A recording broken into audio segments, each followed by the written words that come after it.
goboleedka ugu weynaa oo ay ku midoobayaan dadka dega oo ay ku taageerayaan dawladda Soomaaliya markii ugu horeysay looga dhawaaqay Addis Ababa Ethiopia waxaana magaalada Addis Ababa ee xarunta dalka Ethiopia ku soo dhamaaday shir isdaba joog ah oo u socday ergooyin isugu jira aqoon-yahano iyo siyaasiyiin iyo qurbo joog ku qulqulay halkaasi oo soo jeedinaya in maamul laga sameeyo gobolada Sool Sanaag awdal iyo waliba Togdheer shirka oo nuxurkiisu ah sidii shacabka ku dhaqan gobolada waqooyi ee Soomaaliya u sameeysan lahaayeen maamul goboleed ka turjumaya doonista iyo rabitaanka shacabka ee labada maamul goboleed ee Golis State iyo waliba Awdal State oo ku midoobaya magaca Northern State of Somalia kaas oo waafaqsan nidaamka federaalka Soomaaliya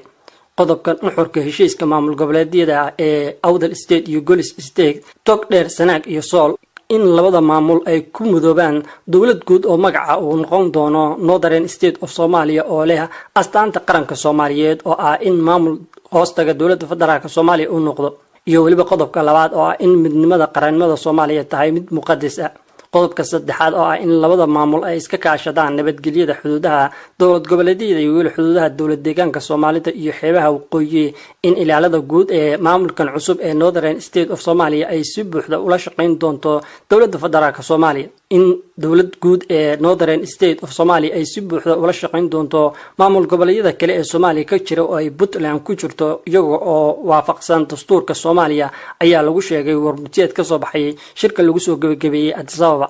sidoo kale qodobka lixaad ayaa tilmaamay in maamul goboleedyadu ay ka midaysan yihiin siyaasadda difaaca dhaqaalaha iyo waliba difaaca dhuleed ee Soomaaliya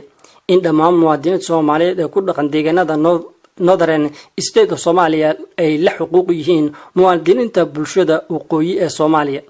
in dawlad goboleedka Northern State of Somalia dastuurka saldhig u yihiin shariicada Islaamka iyo waliba dastuurka Jamhuuriyadda Federaalka Soomaaliya in xarunta caasimada maamulkaasi ay noqon doonto si gumeel gaar ah magaalada Buuhoodle ee xarunta gobolka Cayn in xukuumadda iyo waliba dhismaha dawlad goboleedka Northern State of Somalia lagu soo doorto habka beelaha iyaga oo matali doonaan beelooyin ergooyin ka kala socda beelaha deegaanada Sool Sanaag Togdheer iyo wada Awdal iyo gobolka Cayn oo ay isugu iman doonaan ergooyin kala matalaya in xeerka ugu sareeya noqdo dastuurka meel gaar ah sida ku cad mabda'a dastuurka iyo waliba qaab dhismeedka nidaamka dawladda iyo awaamiir lagu tilmaamayo waxaanu ku dhisan yahay mabda'a qaybinta awoodda hay'adaha xeerdejinta fulinta iyo karsoorka iyo waliba ay ka talinta maamulka iyadoo ku midaysan beelaha heshiiskan dhexmaray ee gobolada Sool Sanaag Awdal iyo Togdheer oo noqonaya boqolkiiba 85 mujtamaca ku dhaqan gobolada waqooyi